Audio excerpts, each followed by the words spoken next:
성우 손정아 권사의 성경 낭독.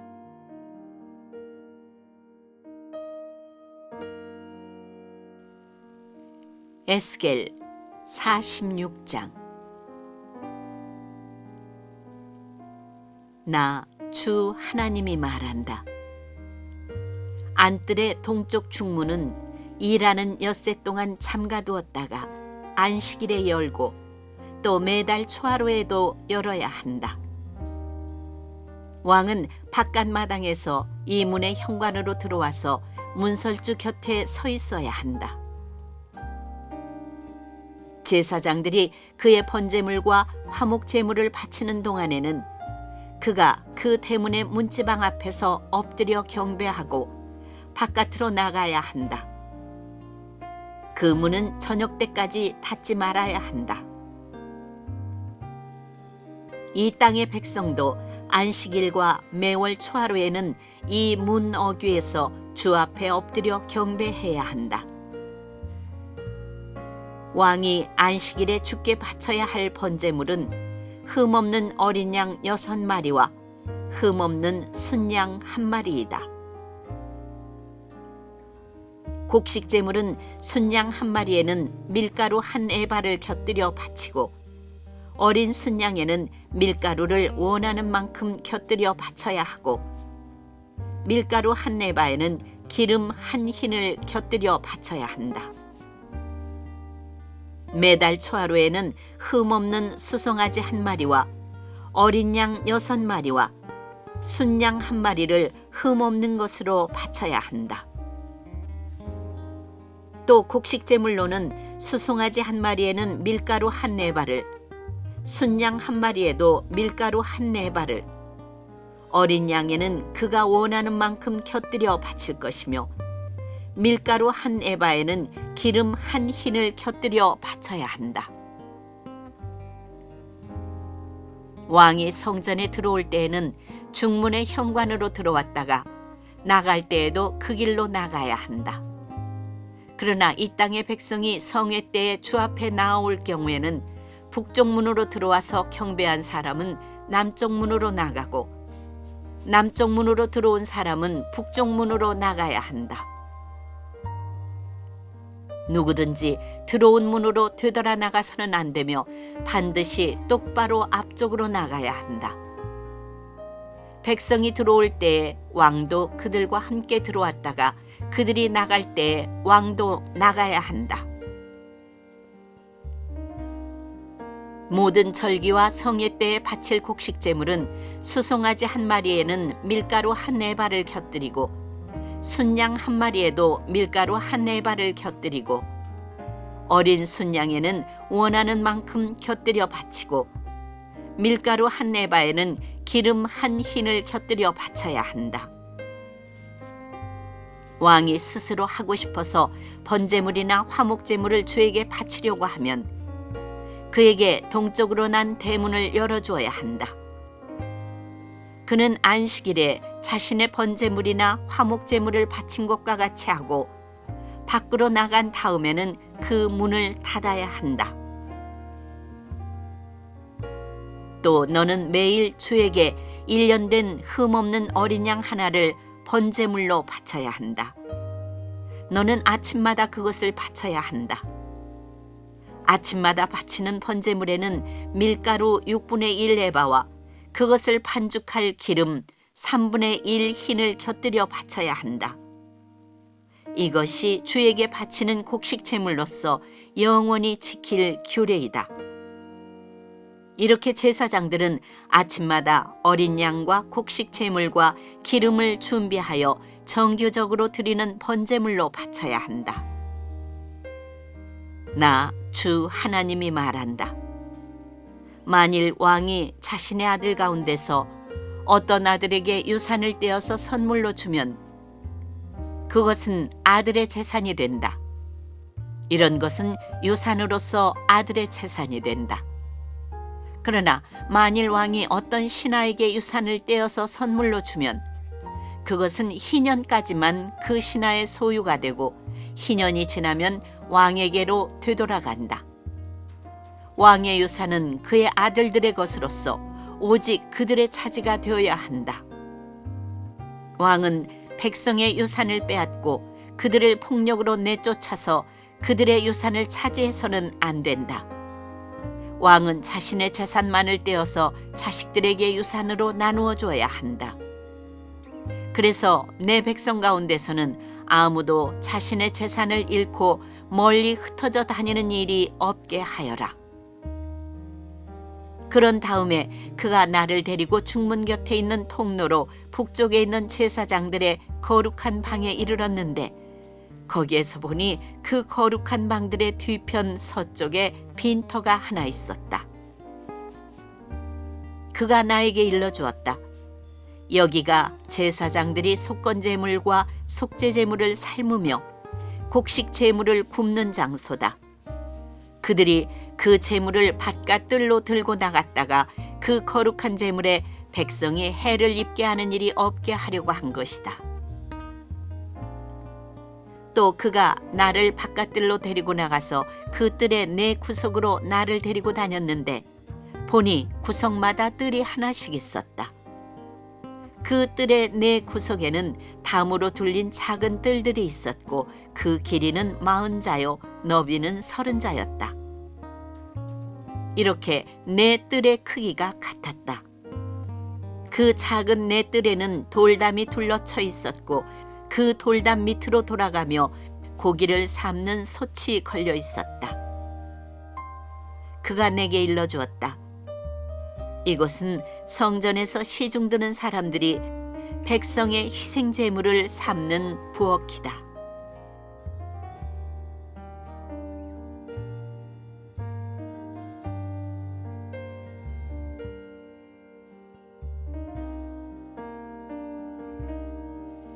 에스겔 47장. 그가 나를 데리고 다시 성전 문으로 갔는데 보니 성전 정면이 동쪽을 향하여 있었는데 문지방 밑에서 물이 솟아나와 동쪽으로 흐르다가 성전의 오른쪽에서 밑으로 흘러내려가서 제단의 남쪽으로 지나갔다. 또 그가 나를 데리고 북쪽 문을 지나서 바깥으로 나와 담을 돌아서 동쪽으로 난 문에 이르렀는데 보니 그 물이 동쪽 문의 오른쪽에서 솟아나오고 있었다. 그가 줄자를 가지고 동쪽으로 재면서 가다가 천자가 되는 곳에 이르러 나더러 물을 건너보라고 하기에 건너보니 물이 발목에까지 올라왔다. 그가 또 재면서 가다가 천자가 되는 곳에 이르러 나더러 물을 건너보라고 하기에 건너보니 물이 무릎까지 올라왔다. 그가 또 재면서 가다가 천자가 되는 곳에 이르러 나더러 물을 건너보라고 하기에 건너보니 물이 허리까지 올라왔다. 그가 또 재면서 가다가 천자가 되는 곳에 이르렀는데 거기에서는 물이 내가 건널 수 없는 강이 되었다. 물이 불어서 헤엄을 쳐서나 건널까 걸어서 건널 수 있는 물은 아니었다. 그가 나에게 말하였다. 사람아, 네가 이것을 자세히 보았느냐? 그런 다음에 그가 나를 강가로 다시 올라오게 하였다. 내가 돌아올 때에는 보니 이미 강의 양쪽 언덕에 많은 나무가 있었다. 그가 나에게 일러주었다. 이 물은 동쪽 지역으로 흘러나가서 아라바로 내려갔다가 바다로 들어갈 것이다. 이 물이 바다로 흘러 들어가면 죽은 물이 살아날 것이다. 이 강물이 흘러가는 모든 곳에서는 온갖 생물이 번성하며 살게 될 것이다. 이 물이 사해로 흘러들어가면 그 물도 깨끗하게 고쳐질 것이므로 그곳에도 아주 많은 물고기가 살게 될 것이다. 강물이 흘러가는 곳이면 어디에서나 모든 것이 살 것이다. 그때에는 어부들이 고기를 잡느라고 강가에 늘 늘어설 것이다. 어부들이 엔게디에서부터 에네글라임에 이르기까지 어디에서나 그물을 칠 것이다. 물고기의 종류도 지중해에 사는 물고기의 종류와 똑같이 아주 많아질 것이다. 그러나 사해의 진펄과 개펄은 깨끗하게 고쳐지지 않고 계속 소금에 절어 있을 것이다. 그 강가에는 이쪽이나 저쪽 언덕에 똑같이 온갖 종류의 먹을 과일 나무가 자라고 그 모든 잎도 시들지 않고 그 열매도 끊이지 않을 것이다. 나무들은 달마다 새로운 열매를 맺을 것인데 그것은 그 강물이 성소에서부터 흘러나오기 때문이다. 그 과일은 사람들이 먹고 그 잎은 약재로 쓸 것이다. 나 주 하나님이 말한다. 너희가 이스라엘의 12지파에 따라서 유산으로 나누어 가져야 할 땅의 경계선은 다음과 같다. 요셉은 두 몫이다. 나머지 지파들은 그 땅을 서로 똑같이 유산으로 나누어 가져야 한다. 그 땅은 내가 너희의 조상에게 주기로 맹세하였으므로 그 땅을 이제 너희가 유산으로 차지하게 될 것이다. 그 땅의 북쪽 경계선은 다음과 같다. 지중해에서 헤들론을 거쳐 르모하맛에 이르렀다가 스닷, 브로다, 시브라임에 이른다. 시브라임은 다마스쿠스 지역과 하맛 지역의 중간에 있다. 거기에서 하우란의 경계선에 있는 하셀 핫디고네까지 이른다. 이렇게 북쪽 경계선은 지중해에서 동쪽으로 하사레노네까지 이르는데 다마스쿠스와 하맛에 접경하고 있다. 이것이 북쪽 경계선이다. 동쪽은 하우란과 다마스쿠스 사이에서 시작하여 길르앗과 이스라엘 땅 사이의 경계인 요단강을 따라 멀리 사해의 다마레까지 이른다. 이것이 동쪽 경계선이다. 남쪽은 다말에서 시작하여 무리봇 가데스의 샘을 지나 이집트 시내를 거쳐 지중해에 이른다. 이것이 남쪽 경계선이다. 서쪽 경계선은 지중해이다. 이 바다가 경계가 되어 르보하맛으로 건너편에까지 이른다. 이것이 서쪽의 경계선이다. 이 땅을 너희가 이스라엘의 모든 지파별로 나누어 가져라. 너희는 말할 것도 없고 너희 가운데 거류하는 외국 사람들 곧 너희들 가운데서 자녀를 낳으면서 몸부쳐 사는 거류민들도 함께 그 땅을 유산으로 차지하게 하여라. 너희는 거류민들을 본토에서 태어난 이스라엘 족속과 똑같이 여겨라. 그들도 이스라엘 지파들 가운데 끼어서 제비를 뽑아 유산을 받아야 한다. 거류민에게는 그들이 함께 살고 있는 그 지파에서 땅을 유산으로 떼어주어야 한다. 나 주 하나님의 말이다.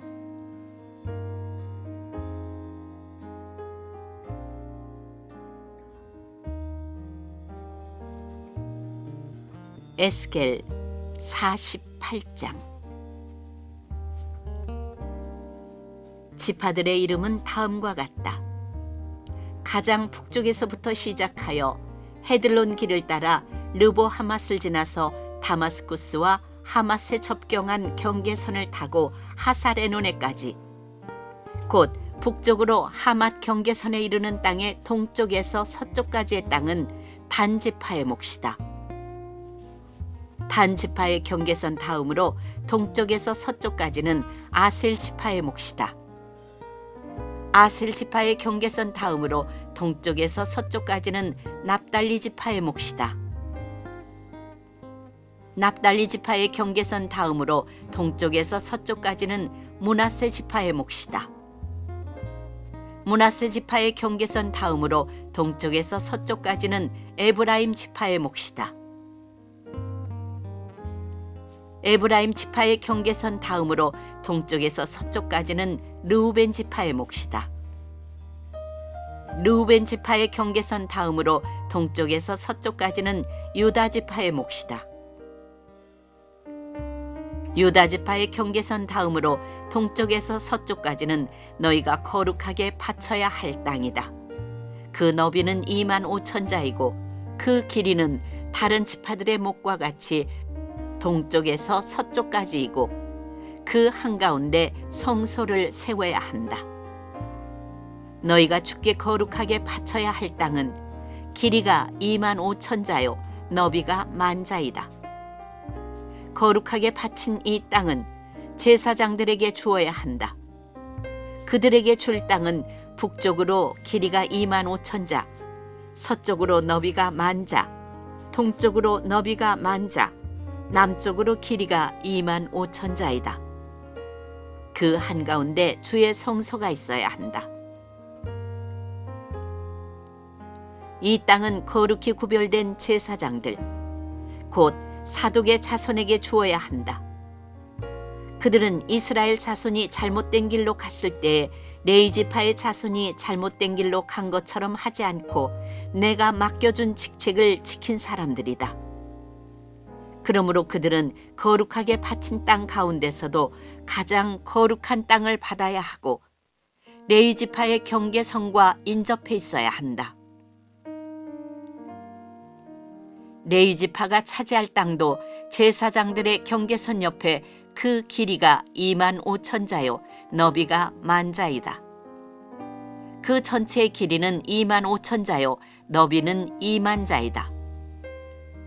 그들은 이 땅을 팔거나 다른 땅과 바꿀 수가 없고 또 가장 좋은 이 부분을 다른 사람의 손에 넘겨주어서도 안 된다. 그것은 주의 거룩한 땅이기 때문이다. 너비가 5천 자요 길이가 2만 5천 자인 나머지 땅은 성읍을 세울 속된 땅이다. 그 한가운데 있는 땅은 성읍을 세워서 거주지로 사용하고 그 나머지는 빈터로 사용하여라. 그 성읍의 크기는 다음과 같다. 북쪽의 길이도 4,500자, 남쪽의 길이도 4,500자, 동쪽의 길이도 4,500자, 서쪽의 길이도 4,500자이다. 이 성읍 빈터의 크기는 북쪽의 너비가 250자, 남쪽의 너비가 250자, 동쪽의 너비가 250자, 서쪽의 너비가 250자이다. 거룩하게 바친 땅과 인접한 나머지 땅의 길이는 동쪽으로 1만 자이고 서쪽으로도 1만 자이다. 그 땅은 거룩하게 바친 땅과 인접하여야 하며 그 농산물은 성읍에서 일하는 사람들의 먹거리가 되어야 한다. 이스라엘의 모든 지파에서 뽑혀와서 성읍에서 일하는 사람들만이 그 땅을 경작할 수가 있다. 거룩하게 바친 땅 전체는 길이도 2만 5천 자요 너비도 2만 5천 자이다.